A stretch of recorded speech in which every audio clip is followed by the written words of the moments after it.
What's up, everybody, and welcome into the Backliners podcast, Aggro and BaRRaCCuDDa. As per usual, big week in the SPL. But before we get to that, there are some things we got to take note of. Number one, you should be buying our merch. I'm wearing a wonderful Backliners t-shirt. Oh. What was the game plan there, Barry? You look like you were going to take your shirt off, and then we would have just gotten in trouble. Was that the plan? Look, man, I'm on like no hours of sleep. I've forgotten the Backliners merch 2 weekends in a row now. Tough. That's all right. We're gonna work on it. You know, we're hitting our stride. Make sure you guys get it. It's in the chat right now. It'll be in the podcast description and YouTube description as well if you're listening. So make sure you guys are snagging that. We got hats, we got shirts, we got hoodies, we got it all, baby. We don't have it all. We have the three things I listed. We have 3 things. That's all you need. Yeah, and what else could you possibly need? Number two, this is likely going to be a little bit of a shorter episode as I have been quite busy. I'll be able to talk about why I've been so busy later on this week, but can't really do so now because I don't want to jinx anything. BaRRa is a gamer with a horrible sleep schedule. A great sleep schedule, just horrible sleep. Okay, great sleep schedule, horrible sleep. So I just don't sleep well. I don't know why. I've tried all the remedies, all the melodies. You've done melatonin? You've done melatonin? Yeah, I've tried everything. Well, melatonin actually keeps me awake. That seems like the opposite. Wait, okay. Yeah. So if melatonin keeps you awake, have you tried like chugging Mountain Dew before you go to bed? If we're on opposites, if we're on doing opposites, you know, your body sees melatonin, gets awake, chug caffeine, go to sleep. You know. You know, maybe I'll try this tonight. I feel like I slept absolutely awful last night for no reason in particular. Maybe the Comcast guy came today, and that's what I was worried about, like missing it or something, sleeping through it. I don't know. I just slept bad. Remind me to tell you, this is a story for next week's podcast, or I guess 2 weeks from now, because that's my third announcement, is that there will be no podcast next week. We're going to take a week off. Again, I'll be able to tell you more later. I just really don't want to jinx anything. I can say it, right? Like, no way something goes wrong from this position, right? Yeah, no way. I mean, that's what we said when we pulled like 8 fire giants. Oh, boy. Jeez.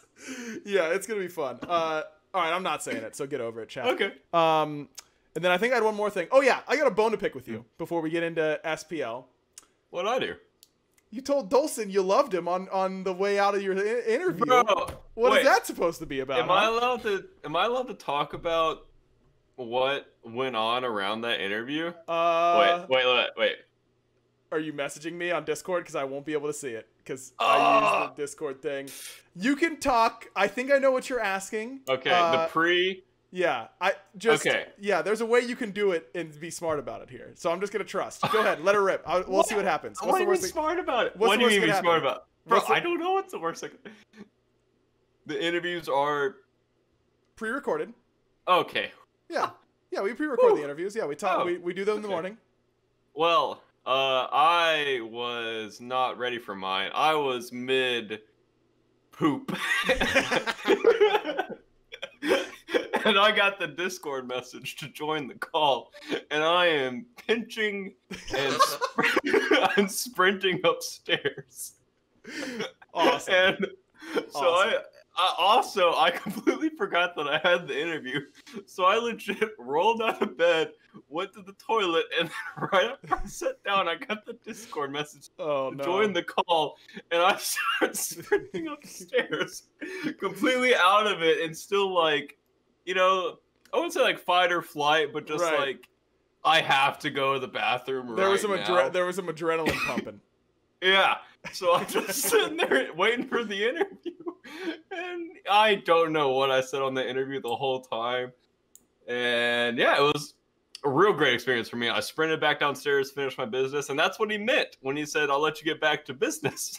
Because I had talked to him about it. It's true. He did tell that story to me right away afterwards. But I'm still, you know, I was just like, it felt like it was watching, you know, it's like watching your significant other like flirt with someone else. You know, it just felt a little weird to me. You know, that's all I'm saying. I just felt a little, it was just a little weird for me. You know, I thought we were open. So, well, we talked about being open, and then it's like this is the first time. Okay, this bit's going on. You're just jealous of Dolson, bro. Why wouldn't I be jealous of Dolson, man? Look at the man. Are you kidding me? He's the nicest guy ever. He's sick at casting. I don't get it. And his chair ads are perfect. And his chair ads are perfect. That's all there is to it. I love the guy. I don't love him, but like I love what he is. Oh, absolutely. No, absolutely. No doubt about that. Okay, so yeah, good. I'm over it. It's totally fine. Good. All right. Let's talk about the SPL this week. I think it was a phenomenal kickoff week. We saw a lot of different stuff. And I think we should just go match by match and kind of give our takeaways. So kicked off Friday with the Tartarus Titans up against the Camelot Kings. And the Kings kind of came in and made the Titans look pretty bad. I think as well, the Titans made the Titans look pretty bad. Boy, did they. Yeah. Boy, did they. It was rough, man. I was kind of shocked at how uncoordinated the Titans looked. Yep.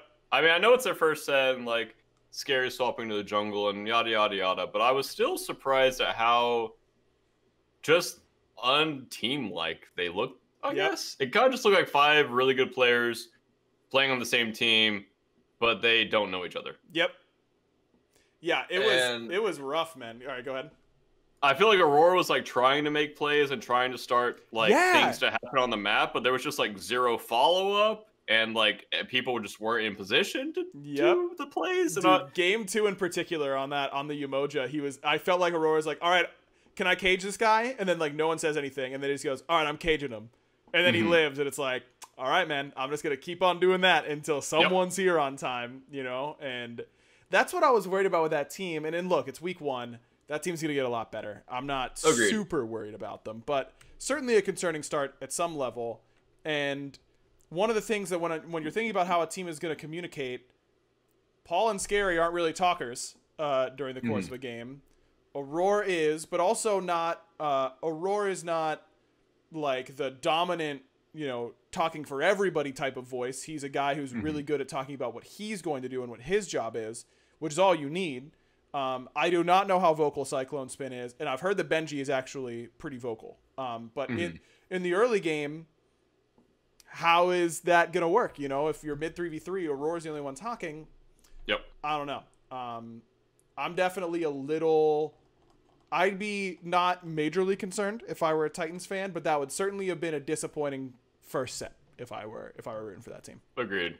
Because I think for this week they just need to not really practice anything new and just work on being like a team together. Yep. And just working on their plays as a team. How do you think mandatory fun time would do for this team? Great. I mean, you saw our set against Leviathans.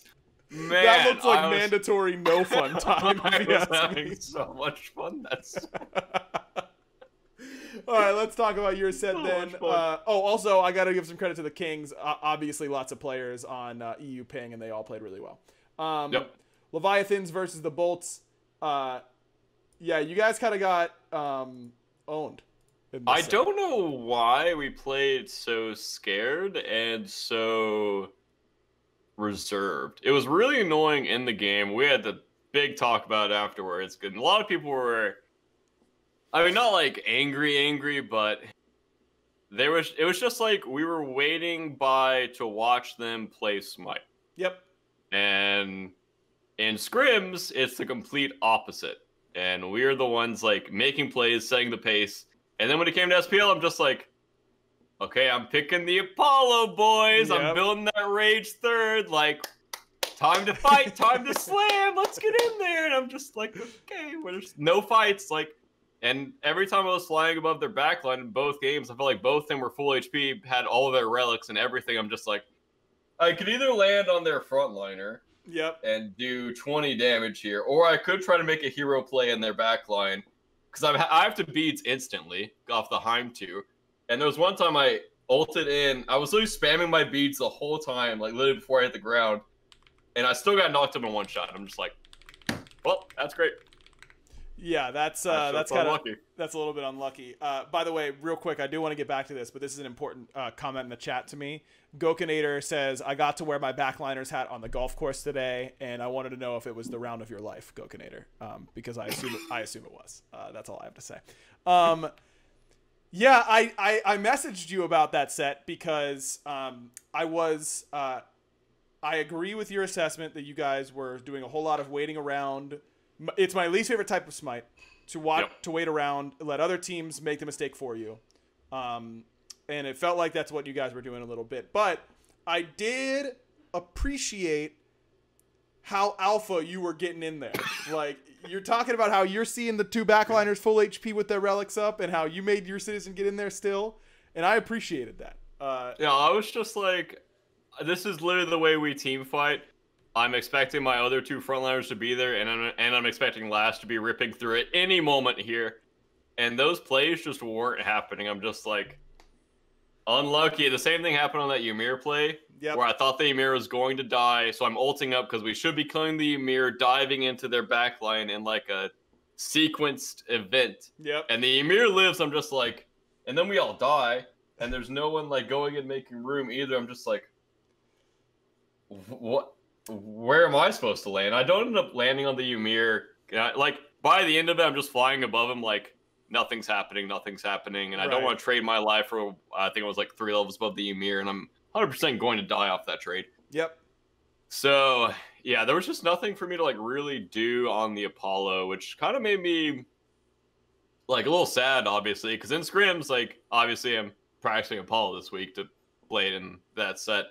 And it was just a different pace and a different, like, we just played too reserved and we played too scared. And also Yarkor super surprised me. He played so well. I was very impressed with how he played. And Shinto as well. Like, their backline popped off. Like, they played so well. And they kind of exploited a few errors in our picks and bans and overall map decisions in both games. And we were very aware of that going into the Scarab set. And I think we didn't fix all of it, but we were more aware of the issues that were happening. So we learned a lot, and I would say it was a productive set, even though we lost, which is, I mean, the best that you can ask for. A couple things that the chat wants me to address. I'll address one of them. You'll address the other. People asked about the purse bug. I do not think it impacted the game at all. And did he die? Yeah, like, it's a non-factor. Anyone who's saying that, I think, is not paying attention at all. And secondly, everyone's asking about the solo kill that Yarkor had on you, and I'm leaving that one. Oh, yeah, the last 2 autos he had dropped me a lot. Like, I was winning the trade before that, and he just wind demon down the whole lane, and then he just crit me twice, and I was like, I guess I'm dead here. And Heim crits still hit pretty hard, especially on that 3rd auto attack. I don't know exactly what numbers it was, but in the moment I was just like, I'm winning. Oh, I lost. I looked at your cam afterwards, and you didn't. It's so funny because here you talk about the games and just like knowing how you are.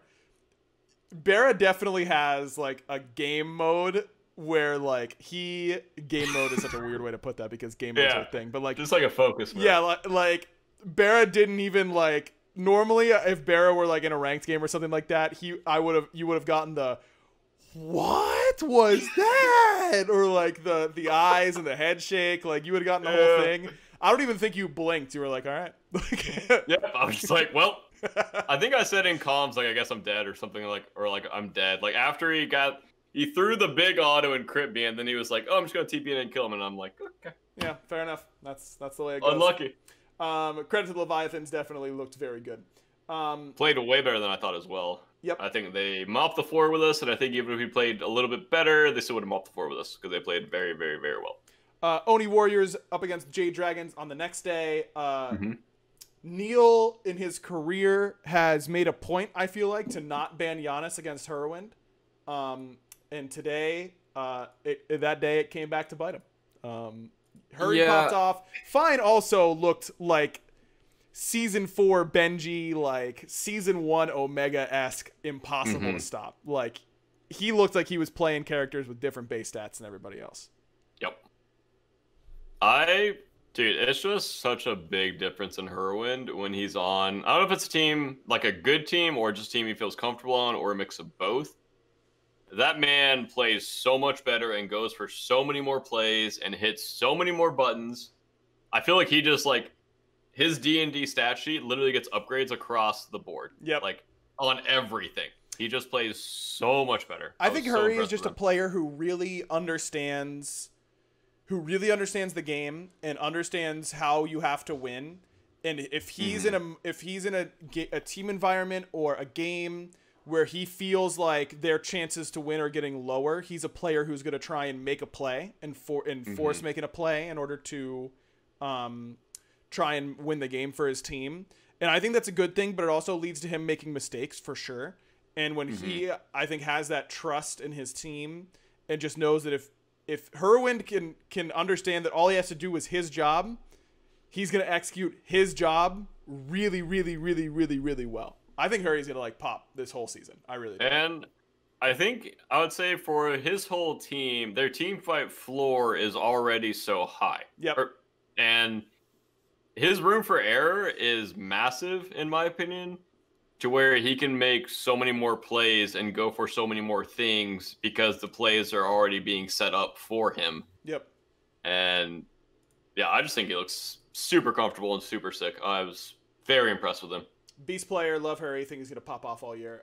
Oni Warriors, kind of similar to you guys, in my opinion. Like, not only did the enemy team play really well, but I think they played down from what I expected. Nika in particular had a really offset, I thought.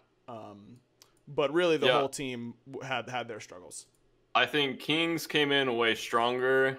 I was very happy I called them strong at last week. Yep. I think Kings are going to start way stronger, and Warriors are kind of a step above Titans, but are still going to have a bit of ramp-up time as the season goes on. Yep. And then you guys played it up against the Solar Scarabs. Yep. Definitely a bounce-back game for you guys. You all looked much stronger for sure. Scarabs game 1 definitely looked like they had a little bit of nerves in my mind. Like it looked like first SPL game jitters for Layers and for BaRRaCCuDDa.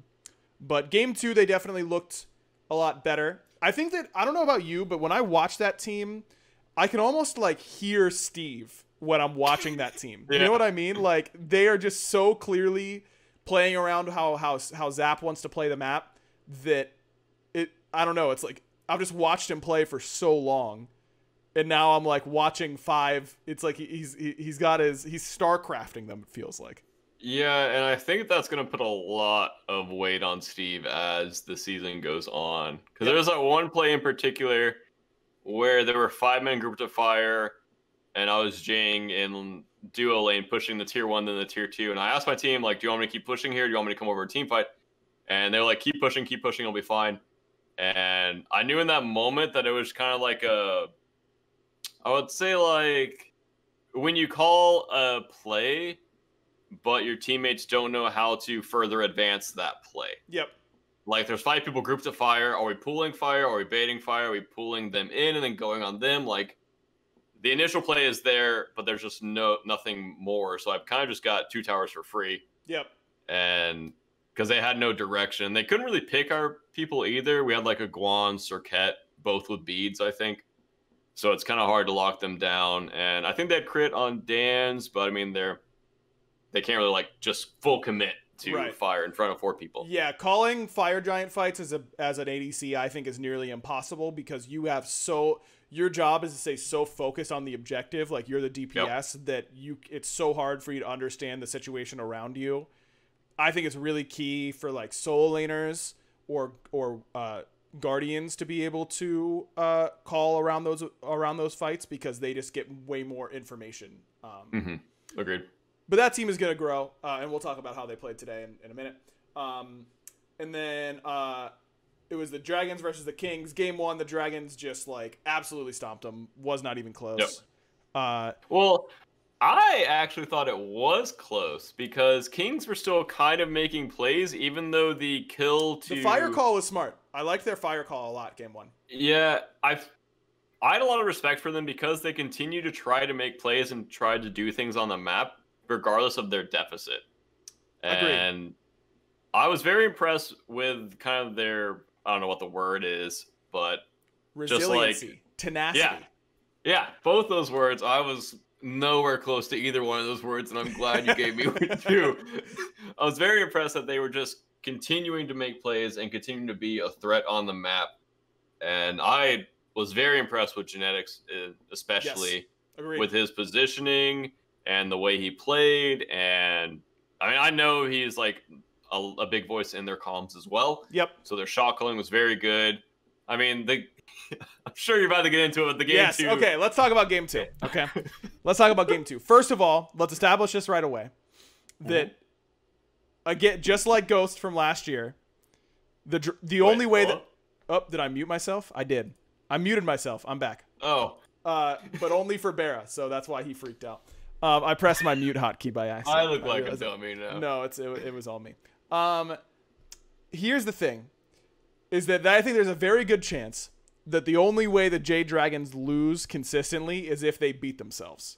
Because they tried to beat themselves game 2. As Mike said in the post-game interview, Sam got this Sam kind of inted a little bit early, then got a massive lead and was absolutely owning everyone. Yep. And then started inting. Then I think Harry felt bad and started inting back. And so the game kept going. The Kings made a lot of really good calls. The call to get left Phoenix as EFG is spawning is so smart. It really it's a great way to understand the game. I think that plays like that remind me of when we first started watching Energy split push in like season 2 and season 3. Like, Genetics might have just taught the entire SPL how to play the game better with that one. I think he did. I really think he did. I'm not even kidding. Like, I don't think I'm over exaggerating when I say that taught 40 SPL players how to play the game better. And that in his like second game, I guess he had a couple weeks of SPL play last year, but that is very impressive. And I don't want to take any credit away with what I'm about to say. But the call to end after the fire had died, I think the call to stick around and see if they can end is also super smart. And I love the idea. But when you're coming up with these ideas, I think it's equally important to be able to call off the plan. And someone in that call had to have called that off. Like, you need to call that off. It was kind of like our play versus like PK or whatever team that was, where they kind of knew something was happening, and then we blinked the wall, and after we all used our jumps over the Phoenix, they backed, and we're just like, well here we are. But look, I know someone in chat says they don't know how many people backed until FG dropped. Totally. But you've got, if you're basically what you're counting on there is that your gut feeling and your instinct is right. And once that fire drops that fast, it doesn't matter how many people had backed. You know they're all going to get their back-offs. Like, you have to back up. And yes, there's a chance that there's a good chance they lose that game if they go back to their Phoenixes and back up and just try and do it there. Like, I get that. But at the same time, you have got to just back up because you're guaranteed there. I know that like it was close. Titan was close to half HP. That end was not close. Like the reason that Titan got low is because Jing got some unbody blocked autos. That Jing is never getting to auto that Titan ever again as soon as everyone is there. That end was not close. In no world did they ever end there. So I cannot overstate how much I love the idea, but someone has got to be able to call that off. And that's why I said on Twitter, like, getting left Phoenix, Galaxy brain, going for end after EFG died, molecule brain. Like, I don't know. People have been like going back and forth, so that's why I'm kind of in on it. I think if they had gone in about 3 seconds earlier, I think they get it, but they 100%. Stalled. If they just go in as soon as EFG spawns, because they're going to hit it as soon as it lands, they would either have to use their jumps to get out of pit, and then one person would get their back delayed by fire no matter what, or they have to walk out of fire pit, and then it takes them forever to back. They end for sure if they just go in as fire is spawning. 100%. The play might have only gotten to the left Phoenix part. Like, they might have not had a setup after the left Phoenix. No, I don't think they did. And then I think it was likely someone saying, "Hey, can we just like stay in end? Can we just stay in end?" There's always that one guy. And if you're gonna say that, then you best go. Like, you best go. It better be no, we can end. Go go go. Like, and everyone's got to follow from that point. You know. I was saying potentially maybe they threaten the end right after they get the left Phoenix and force all 5 of them to back, and then they get the positional advantage on EFG. Right. And kind of just stay that threat. Because once you get the Phoenix, they're then able to pull EFG, and if you're not going for the end call within those 5 seconds, those 5 like super crucial seconds, then you're in this weird limbo where you're like the light just turned yellow and you're going like 60 miles an hour. You're just like, I guess I'm going for it. Like, and it was really unfortunate. It would have been a really cool play, but I think they hesitated a bit too long between the purple and red. And I think it was just that one player that's just like, we're looking for a pick here. Oh, wait, what if we end here? And it's like, yeah, we can end, we go. And everyone just charged down. It's just so, I don't know. Yeah. It's a tough situation. I think it's also that they got on Phoenix slightly too early, because if they wait for EFG to be, it was like 10 seconds out from when EFG spawns. If they sit in the jungle for 5 seconds, then they can go Phoenix to Titan and know that more people are going to hesitate to back. And I think that it works a little bit better. I don't know. Great idea. Really, really, I can't overstate how much I love the Phoenix call. Just got to be a little bit more careful when it comes to ending, because I do not think that end was close whatsoever. Yeah, that literally forces so many teams to think about that whenever EFG calls are happening and EFG dances are happening. That literally is going to be in everyone's mind. I know Zap's team is going to get a left Phoenix on someone. Or do a Phoenix on someone. 100%. All right. Last matchup of the week was Zap's team, the Solar Scarabs, up against the Valhalla Valkyries. Valkyries looked pretty good. Game 1, just had a pretty decent team fighting composition, and then team fought really well come late game. Games 2 and 3. Game 2, BaRRaCCuDDa really popped off on the Giannis. He played super well. Game 3 was really Layers getting off to a huge lead, but the whole team played well again. I think that for me, the big deal is that having Layers and BaRRaCCuDDa both have really good games underneath their belt, just building up their confidence a little bit, I think is the most important thing for this team. Yep, agreed. I also think Sot throwing that mix, having pop-off games, and I think he's a very confident style player. I'm not wording that correctly, but like he plays off of momentum. That's it. Yep. If things are going his way, he's going to play really well. If things aren't going his way, he's going to play poor. Yep. And I think them playing well as a team will also boost his confidence in himself and his team, which is very important for him. I think Zap will always be Zap. Don't think he'll ever have like confidence issues or anything like that. Yep. I don't know Bobby that well, but I kind of feel like he's always like a positive like beacon. Yep. Where I feel like he's always just kind of like, we can do this, guys, we can do this, like stay focused, stay positive, etc., etc.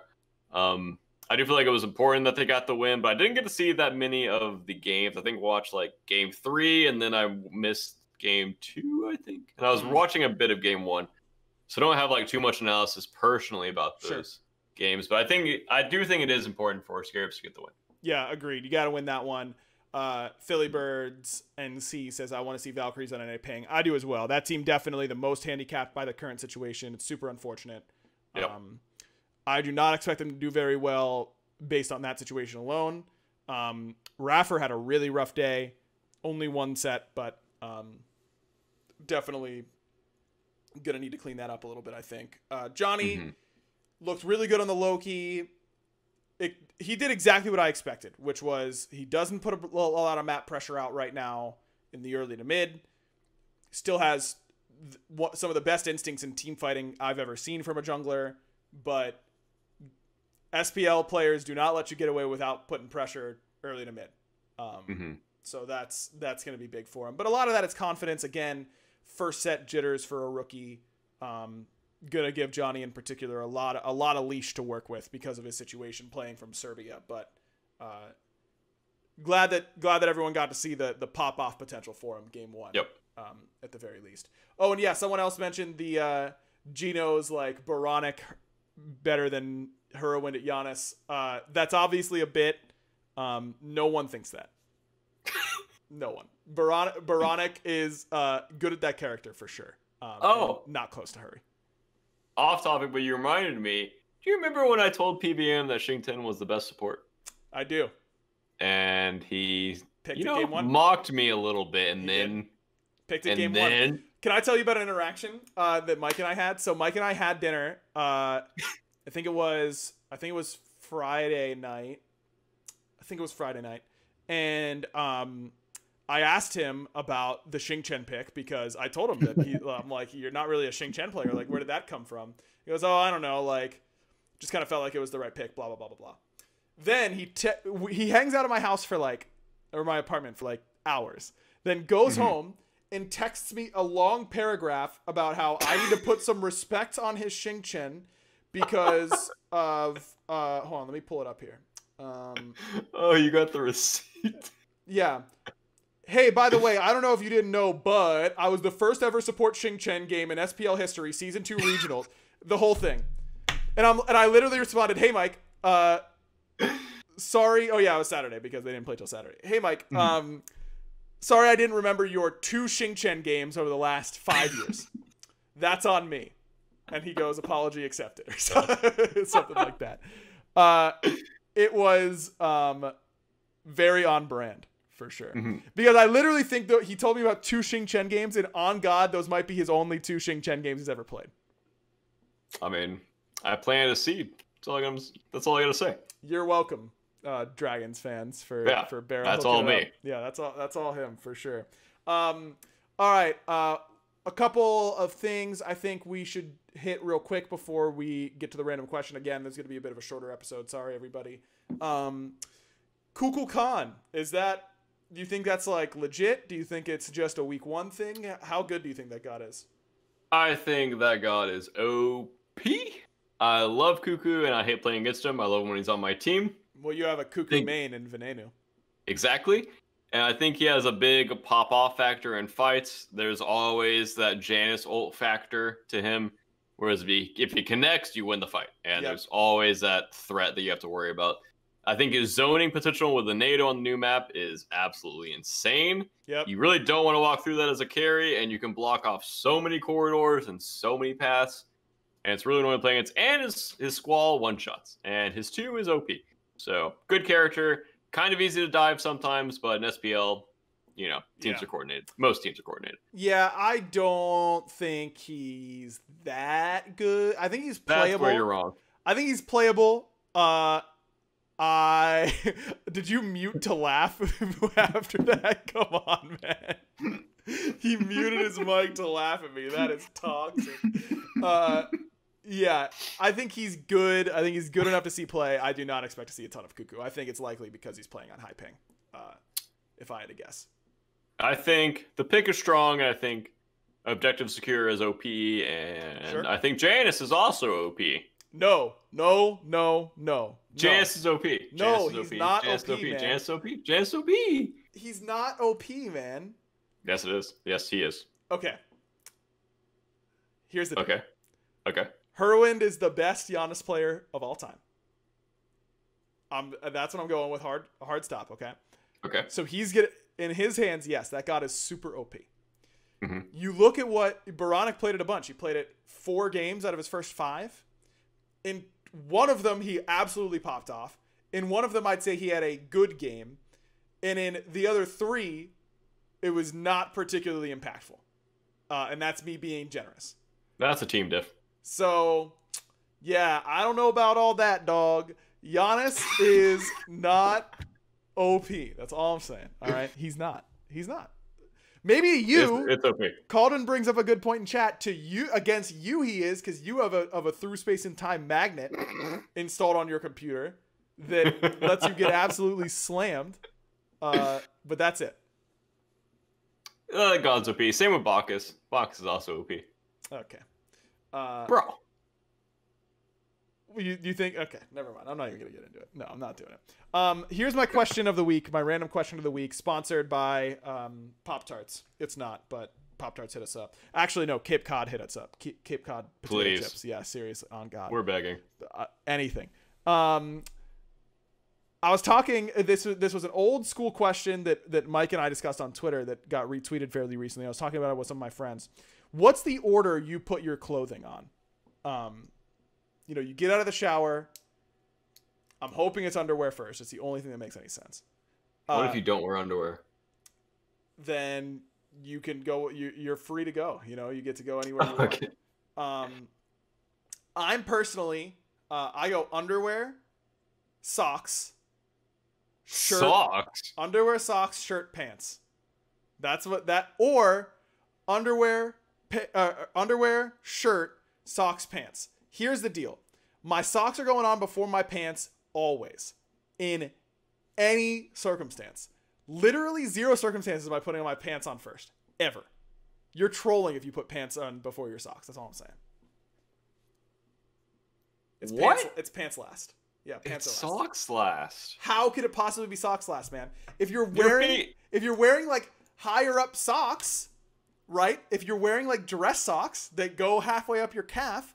Are you going to church right now? No, I'm wearing a suit for work, my guy. I gotta look nice. I'm going socks first because I don't want to have to roll up my pants. What if you're wearing jeans? In the jeans, you don't get as much movement capability. Especially if they're clean jeans. Game over if you're trying to put socks on after that. Bro, I don't wear like fancy clothes, but I think you are right in this instance. If you're wearing fancy clothes, the order that you're putting them on does change. Yes. Because when I'm wearing fancier clothes, I tend to go like, I think I go like underwear, socks, and then I don't know about shirt and pants. I think it's like shirt and then pants. I think is my pants order. Always go last. Literally always. If you are wearing long socks and if you are wearing like, if you're dressing up, you are correct here. Thank you. But for a normal day where I'm like gym shorts, t-shirt, I just get out, throw on some shorts, throw on my shirt, and then I don't even put on like socks or like. Well, first of all, I'm a socks main. There are no times where I'm not wearing socks, except for like if I'm getting in the shower, going to sleep, or like putting on some sandals. A lot of times I'll be wearing socks. And then if I'm wearing sandals outside, I'll take my socks off in order to put my sandals on. I'm a sock main, okay? I'm not a sock main. I literally never wear socks unless I'm wearing shoes. Cold, man. My toes get so. Are you not? Oh, yeah, you take your socks off like all the time. You're an anti-sock. I have good circulation, so I'm not worried about. I guess I don't, man. Cold. My toes constantly get cold. But if I'm wearing socks, then I'm super comfortable. Like right now, super comfortable. I would say even in like the winter time, unless my feet get really cold, I'm not putting on socks. I would rather cover it up with like a blanket and just like wrap my blanket around like the bottom half of my body, then put on socks. No way, man, because you can't seal the underneath. The bottom of your feet are gonna get cold underneath the blanket. If you're sitting in a chair, you right? curl it under.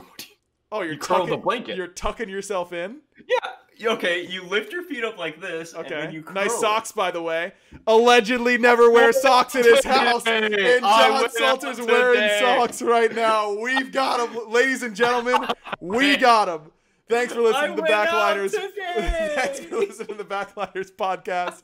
Make sure you give us a rating on Spotify and on Apple Podcasts, all that kind of stuff. I left the house today. I have to put on socks. Yeah, no way you could have taken them off, you sock lover. You're just like me. You and I are the same. No, I will never be you.